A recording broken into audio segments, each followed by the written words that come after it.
And now Spud's first attempt in the dunk competition. And John, it looks like he's measuring things out pretty closely. Well, he is. He's got a flair for the dramatic, Rick, and he's a hometown guy. The crowd really loves him. And he's fresh off his visit on the Tonight Show the other night, so he's got a flair.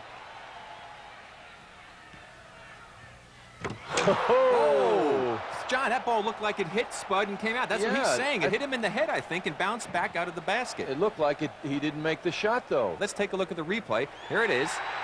Oh, definitely hit him right on the forehead. No bounced question right about out. it. Look how high up he is. 5'7".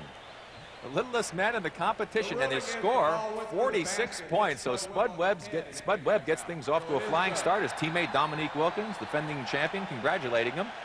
A little extra respect there, I think, from that glance of Dominique. Now Terence Stansbury, first round, his first attempt, he had 34. Whoa! That's the Statue of Liberty. Statue of Liberty, 360, and that's what turned him on in Indiana last year when he finished third in the slam dunk. Stansbury had a little difficulty first round, missed his first two attempts, came back, and there it is in slow motion, the 360 Statue of Liberty. I thought he might save that, but he went to it right away. Right, of course, he came in third last year in that competition, and Indiana had his big cheering section with him, his coaching staff. Yeah, he has a staff of advisors here. Now the second dunk of Roy Hinson. The first round had a 35. Basic slam off the right wrist there. Roy at 6'9.5" is the tallest competitor this year. John, he's more like a power dunker. Doesn't seem like he really gets a tremendous amount of creativity in his dunks. Let's take another look at it. Little cuff job. Yeah, that's real nice when there's 9 other men on the court, but for this contest it's a little basic. There's not much flair there from Roy. Well, he said that he thought he could win because he was the best. He certainly gets great elevation, but he doesn't have a lot of charisma when he goes up. I mean, I'd like to have his bad dunks. Well, here's the guy who's shaking up the New York Knicks lineup, Gerald Wilkins. He's in for Orlando Woolridge, who couldn't make it this year because he hurt his hand. Well, he shook him up with a 44 in his first attempt. Here goes for the second try. Over the chair. Oh! He talked about that the other day. He wanted to do something special, and that was it. He put that chair about 4 feet out in front of the basket. No, he didn't put it there. Trent Tucker put it there. His teammate. Yeah, his teammate. Another look. Over the chair. Isn't that incredible? And I'll tell you, Rick, he is no taller than 6'5". Well, the smaller guys, it seems that it creates some sort of an illusion that they're doing more. The big guys, it doesn't seem like they have to take quite as much effort to do it. So the little guys have a little advantage in that respect. Well, now, Terry Tyler. Terry Tyler is the oldest competitor here at 29 years old. Now a member of the Sacramento Kings. Let's see what he brings. Oh, your basic stuff, John. Your basic stuff. Yeah, he's starting out easily. A lot of guys figure they want to start out and save their best stuff for later. Unfortunately, though, if the first stuff isn't good enough, he won't get to the second round. Another look, Terry Tyler. He really said that he did his best jumping when he was back in college. He had a 45-inch vertical leap, and it looks like he's lost a little bit of that, John. Terry looks like he's tired a little bit now. 36, so not a very good score for Terry Tyler. Now the third try of Jerome Kersey. Whoa, off the backboard, one-handed slam. Jerome had 39 and 43 in his two previous attempts, and this player plays with reckless abandon, and he dunks exactly the same way. Here he goes off the glass. Look at his head almost at the rim level. Michael Thompson, his teammate in his rookie year, called him Jerome Crazy. His third attempt, a 47. So an outstanding effort on the part of Jerome Kersey. Well, he had a lot of creativity on that one, and certainly a lot of athleticism. Now Paul Pressey, his third attempt. He had 44 and 35. Oh, again, just more or less kind of your basic cuff dunk, and not a lot of creativity there, John. Paul Pressey just finished that stuff. Not too high in the air. I mean, Paul works out of the backcourt as a point forward for Don Nelson. Take another look at it. A basic dunk. Another one of those much more effective when there are 9 other guys on the court. Well, yes, John, he started off with a 44, 35, and now a final 37. And previous attempts for Spud Webb on his final try. Oh, double clutch two-hander. He just got some advice from Calvin Murphy before he did that one. And the fans holding up their tens. The local favorite, Spud Webb. And this floor, John, is a new floor just for this weekend. And the fellow who put it down was telling me that it has a lot of spring in it. And Spud Webb showing you that indeed it does have spring, but he has got springs in his legs. Let's take another look at that move. There's the two-hand plant, two-footed plant. the double clutch, and he takes it home. Not only does he get up there, but he hangs, Rick. You know, I'm picking up some anticipation here of a 50. 47 for Spud Webb on his third and final attempt here in the first round. And there's some boos. The crowd thought that was a 50. Now here's Terence Stansbury. We've got a dunk off. He is tied with Jerome Kersey. And he catches his own pass, double clutches it home. Now that's the move that he missed in his first attempt earlier when he missed 2 times consecutively and had to go conservatively. What a special move. And on the dunk off, Kersey tries to go for the 2-ball dunk, comes up a little bit short on the second one, and that means Terence Stansbury wins the first round dunk off, and he will move into the semifinals. So here are the standings after the first round, and you'll be seeing the semifinals, which is coming up next. A quick reminder of what happened in the first round. The semifinalist Dominique Wilkins on a bye. Spud Webb, the sentimental favorite here, a local boy, Gerald Wilkins, and Terence Stansbury, who made it in the dunk off, and those eliminated Paul Pressey, Hinson, and Terry Tyler, along with Jerome Kersey. So Spud Webb getting ready for his first dunk here in the second round. Oh, my goodness. John, this young man has been so impressive, and a crowd with a standing ovation. You see the 10s flashing. That is out of sight. You know the one thing, John, the creativity of Webb. Absolutely, Rick. Look at this. It looks like he's taking a shot. Now the timing that ball should bounce just right. He meets it at the height and does a reverse. A 50 for Spud Webb, and a deserved mark for sure. And that puts the heat on the defending champion, who is up next, Dominique Wilkins. The first of the brother acts. Gerald Wilkins filling in for Orlando Woolridge today. Made it to the semis. So this is Dominique, the reigning champion. Take that, little guy. Now you see the difference between Dominique, John, and a player like a Tyler or a Hinson is they're power dunkers as well. That was a power move, but the creativity. I mean, he's like a piece of artwork in the air. He's something special. Two-handed power hook slam. Little windmill action coming up. That was the kind when you run to the basket playing, John, you say, see you later, Dominique, and clear out. A 46 for Dominique Wilkins, so he's trailing Spud Webb. The crowd wants Spud Webb, but they also want Dominique. Rick, I think the crowd is confused. They don't know what they want. Well, one thing for sure is his brother, Gerald Wilkins, gets ready for his first dunk, is that we'll have 2 players going, and the scores don't really count. Stayed with it. Nice dunk, but a tough act to follow after. Well, Spud Webb kind of set the scene, I would say. He created some pressure. There we go, a little slow motion. Not quite the style of and the flair of his older brother. That's one you want when you know you're ahead and you have to put something up that's pretty good. 37 for Gerald.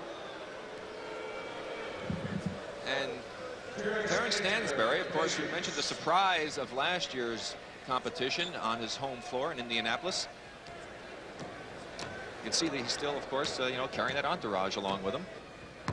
Boy, he gets up, doesn't he? Puts it off the backboard and then meets it at the top of the leaf there. Again, showing the great versatility and the timing of these terrific athletes. The concentration. And the perfect timing. Look at him hang there. Terence Stansbury at 6'5", and look, his head is almost up at the rim. Well, you saw his head was up near the bottom of the backboard. Now, when Julius Erving hit his head on the basket up in Denver, they started thinking about changing the backboard. And so this year, that backboard is 6 inches shorter underneath, just for that reason we just showed you. Had it been 6 inches lower that time, Stansbury would have hit his head on the bottom of the backboard. So for safety factors, the NBA has instilled that shorter backboard, and it's working. I never had that problem. You're a two-handed stuffer, weren't you? No, I never had that problem, John, believe me. Spud has a flair for the dramatic, as you can see. He measures the floor, and you know his confidence is really building now, and he feels he can take time. Very conservative. It's conservative, but it still wins people, and probably the judges, because you're just reminded over and over again that the guy is 5'7". When you look and you see the bottom of his feet and how far they are off the ground, it is impressive. Now I wonder, as this thing moves along, if he will show fatigue. Well, let's watch again. Spud Webb on a rather conservative dunk, but look how far out he took off. That's the one element that should be taken into consideration in the scoring. He still gets 42 points. Well, he's going to blow away the argument that a lot of people have when they say they're too small to play basketball, isn't he? And here's our defending champion. Now, he's got some pressure on him. He's got to get creative all the way. Okay. I think he must have heard you, John. I'll tell you, if that's not a 4-9 or a 5-0, I'll be surprised. Again, the flair, the creativity, and the power. He has all of the elements that you would kind of ask for in a dunker, and he really takes pride in what he does. Look at this. Over the head. Double clutch over the head with power, and another angle. I mean, how does he know where the basket is? He can't see it here. Look at his head, right up. His head was at rim level. Great move. Not only horizontal, but vertical leap as well. He's unhappy. 47. I'm surprised. Judges are tough this year, Rick. I was a judge last year. We were much more lenient. Here comes Terence Stansbury. And that time he took off inside the free throw line, and you notice the difference in the result. Nice dunk. I have to remind people that these fellows are competing for $12,000 in first prize money. $7,500 to the second place man, $55,000 to third place, and $2,500 to the fourth place finisher. There's Stansbury. There's the step just inside the free throw area, but now he got the height, and on the way down takes it home. A score of 39 for Stansbury. Tough judges. That was a high-ranking dunk, I thought. Wonder who the culprit is. Staubach?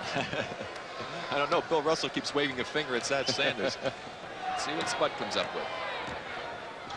He goes back to the double clutch move. That gets him. Boy, the crowd loves him. He's a hometown guy here in Dallas. And a look at that dunk from our Midgie cam. All right. His features became much clearer, I noticed, as he got up higher. It was tougher breathing, though. Just to show you how high he gets up. Spud Webb, and that should certainly move him into the final round of competition. And our defending champion, Dominique Wilkins, a man who has become such an outstanding all-around player this year, has really blossomed into a superstar. That's his bread and butter. Well, he knew he could get into the finals with a reasonably decent score, and he was taking no chances. He's saving the big stuff for his 2 dunks in the finals. Here it goes again. And our fourth and final competitor here in the semifinals, Terence Stansbury. Oh, now there's creativity. You said it. I think he did that one last year, too. Catches the ball. And a double clutch move through the Midgie cam. Throw it up, catch it. Little double clutch move, take it down, and bring it back. That's outstanding. That should certainly, I would think, another angle from behind Stansbury. Marvelous move. You know, we have the benefit here of the second look at it, and it's 1 point from perfection for Terence Stansbury. So the judges really saw that one well.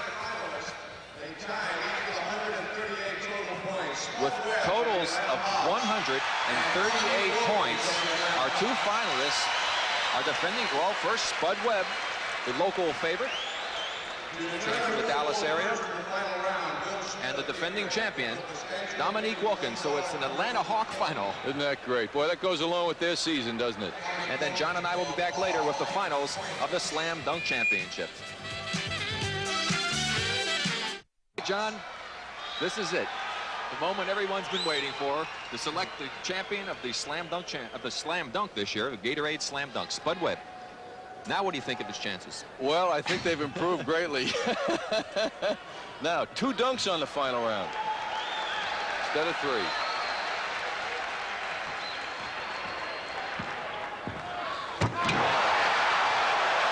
Boy. Without being able to palm the ball. Out of sight. Out of sight. The partisan crowd holding up their scores of 10. Let's see what the judges come up with. There's a good look at the Spud man, and they give him a 50. Now Dominique is going to have to reach into his bag of tricks, I think, John. He knows what a 50 takes. Here's Spud again. 360. Now the man can't palm it, but he did a one-handed dunk because he was up so high. Back live, Dominique Wilkins missing his first opportunity. Remember, he is allowed a miss. That's the pressure showing itself.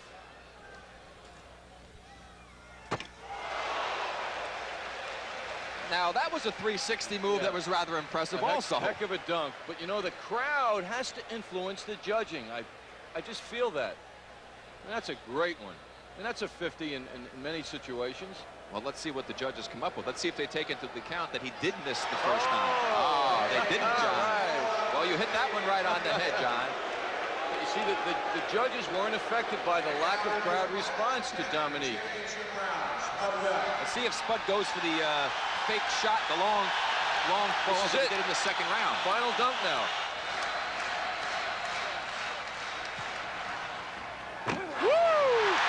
And Spud Webb comes through in the clutch to put the pressure on Dominique.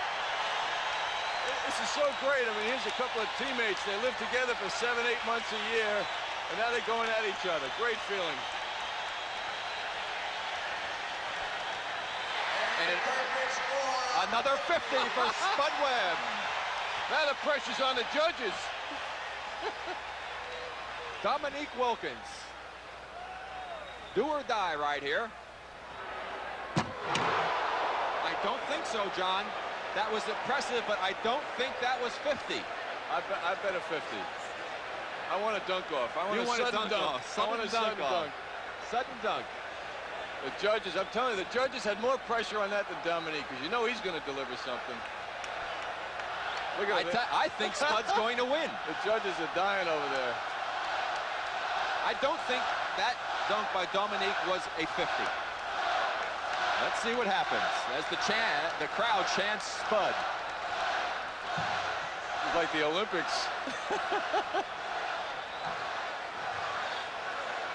Oh, how people love the underdog. 49-48, our new slam dunk champion with an incredible upset, Spud Webb. Well, you picked Dominique. I didn't think this guy had a chance. Shows you how much we know. What a surprise. Boy, that was thrilling. $12,000 in prize money goes to Spud Webb, who you could see how pleased he was. Seems to have a lot of emotion. What a terrific performance. Let's take a look at, from the Midgie cam, the second dunk of Spud Webb. Off the glass on the bounce. Marvelous timing. Perfection. 2 50s for the little man. 5'7" tall. Well, he and, of course, Manu Bol have created so much excitement around the NBA. It's really terrific to see that happen. And what that does, it gives so much hope to all the little men who play the game of basketball throughout the country. For $12,500. The major upset of the weekend here. This will have severe implications on his career and his endorsement powers, I would think, huh? We'll be back with an interview with our winner, Spud Webb, in just a moment. Attending All-Star Saturday, and we look forward to... Dominique, what can I say? You were my man. I had picked you to win it all, but the little guy put a lot of pressure on you. What happened? Well, he did. He put on a great show. He had some dunks I didn't think he had, and he went after it pretty hard. He had some dunks off the rim that, hey, a lot of guys that 6'7" wouldn't be able to dunk it. So he did a great job out there today. I have to ask, when you went up for your last dunk, he came through with 2 perfect 50s. He put the pressure on. Did you really give a lot of thought to your choice of the last dunk? No, I didn't. I just went out there and did whatever came to mind. I didn't really think about it that much at all. If you had a second chance, would you have changed what you have done and done something a little bit more spectacular, perhaps? Probably done the same thing because, you know, I got a pretty high score in that, but like I said, it wasn't enough. He had 2 perfect scores, so no matter what I did, I had to get a 50 or better, and hey, he did a great job. Well, you've been a joy to watch these last 2 years in the competition. We hope to see you in future competitions. And hey, by the way, great going with your playing this season. Keep up the good work. Thank you. I appreciate that. And now, Bill, with our winner. Spud, I'm almost speechless. They're just so great. Now,